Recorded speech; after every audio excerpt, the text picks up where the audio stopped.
നമ്മുടെ ഓണത്തിൻ്റെ മൂന്നാമത്തെ ദിവസമാണ്. ഇന്ന് ചോതിയാണ്. നമ്മൾ ഇച്ചിരി കൂടെ വെറൈറ്റി ആയിട്ടൊരു പൂക്കളാണ് തയ്യാറാക്കിയിരിക്കുന്നത്. എല്ലാം ഒരേ പൂക്കളൊക്കെ തന്നെ. പൂക്കളില്ലാത്തതുകൊണ്ട് ഞാൻ പറഞ്ഞല്ലോ, പൂക്കളില്ലാത്തതുകൊണ്ട് ഈ പൂക്കൾക്ക് തന്നെ എപ്പോഴും ഉള്ളത്. എന്നാലും അങ്ങോട്ടും ഇങ്ങോട്ടും മാറ്റി ഒരു വെറൈറ്റി ആയിട്ടൊക്കെ ചെയ്തേക്കുന്നതാണ്. ഇന്നിപ്പം ദിവസം രാവിലെ തൊട്ടേ അങ്ങ് മഴയായിരുന്നു, ഭയങ്കര മഴയായിരുന്നു. മഴക്കാറായിട്ട് നിൽക്കുക ഇപ്പോഴും പ്രകൃതി.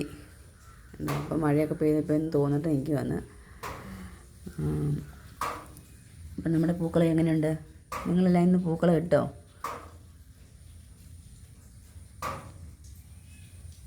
ഇന്നിപ്പം എന്താ തുമ്പപ്പൂ ഉണ്ട്, നടുക്ക് കുറച്ച് തുമ്പപ്പൂ ഉണ്ട് കേട്ടോ. തുമ്പപ്പൂ ഉണ്ട്, പിന്നെ ശംഖുപുഷ്പം വെള്ള വയലറ്റ്, പിന്നെ ഒരു മഞ്ഞപ്പൂവിൻ്റെ പേര് അറിയത്തില്ല, പിന്നെ ചെമ്പരത്തിപ്പൂ, പിന്നെ വെള്ളപ്പൂ ഉണ്ട്. ഇതൊക്കെ ഇഷ്ടപ്പെട്ടോ? അപ്പോൾ നാളെ നമുക്ക് മറ്റൊരു വീഡിയോ ആയിട്ട് കാണാം.